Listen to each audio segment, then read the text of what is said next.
بسم اللہ الرحمن الرحیم۔ السلام علیکم۔ انسان ہے کیا؟ میرے عزیزو، اللہ نے انسان کو علم ناقص دیا ہے، عقل ناقص دی ہے۔ اللہ تعالیٰ قرآن مجید میں بتا رہے ہیں کہ انسان ہے کیا۔ اللہ فرماتا ہے کہ اے انسان، تجھے بہت تھوڑا علم دیا گیا ہے۔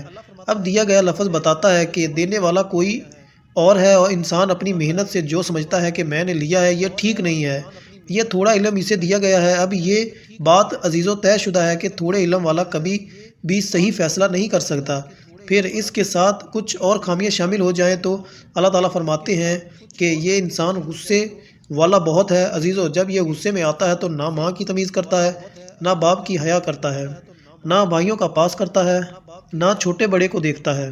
پھر اس میں اور عام جانوروں میں کوئی فرق نہیں رہ جاتا۔ بہت تھوڑے ہوتے ہیں جو اپنے غصے میں اپنے آپ کو قابو میں رکھتے ہیں، ورنہ اکثریت غصے میں ایسی پھٹتی ہے جیسے بم پھٹتا ہے۔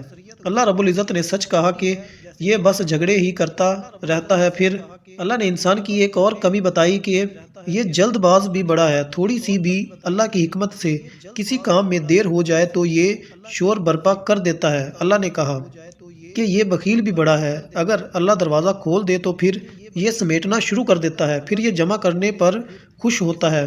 ایک اور بات اللہ نے کہا کہ یہ ناشکرا بھی بہت ہے۔ اللہ کہتا ہے کہ جب میں اس کو دے دیتا ہوں تو یہ تکبر میں بھی بڑی جلدی آ جاتا ہے، اکڑنے لگتا ہے، اس کے قدم بہکنے لگتے ہیں، گردن ٹیڑھی ہو جاتی ہے اور اس کی ایڑی زمین پر سختی سے لگتی ہے، بازو چوڑے ہو جاتے ہیں، اس کی شلوار پینٹ تہہ بند پاؤں کے نیچے چلی جاتی ہے۔ میرے عزیزو، اللہ کے نبی حضرت محمد صلی اللہ علیہ وسلم نے ساری زندگی ٹخنوں کے نیچے کبھی بھی اپنا تہہ بند نہیں کیا، بلکہ ارشاد فرمایا کہ جس کے ٹخنے ننگے نہیں اور وہ پتلون شلوار تہہ بند سے ڈھکے ہوئے ہیں تو اتنا حصہ ہمیشہ دوزخ میں جلتا رہے گا جب تک اللہ معاف نہیں کرے گا۔ اللہ فرماتا ہے کہ اگر میں انسان کو جھٹکا دے دوں تو پھر یہ نا امید بھی جلد ہو جاتا ہے، جلد حوصلے ہار جاتا ہے۔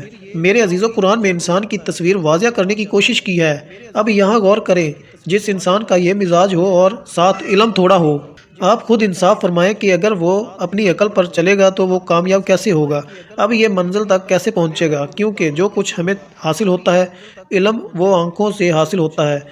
آنکھ ناقص دیکھتی ہے، پھر عزیزو سننے سے ہم علم حاصل کرتے ہیں، ہمارا سننا بھی ناقص ہے، پھر ہماری سوچ ناقص ہے، ہم ایک وقت میں ایک بات سوچ سکتے ہیں، ایک وقت میں ایک کی سن سکتے ہیں، ایک وقت میں ایک طرف دیکھ سکتے ہیں، ایک وقت میں ایک چیز لکھ سکتے ہیں، دو نہیں لکھ سکتے۔ جب ہم تھک جاتے ہیں تو پھر ہماری سوچ ویسے ہی بند ہو جاتی ہے، پھر الٹے فیصلے شروع ہو جاتے ہیں۔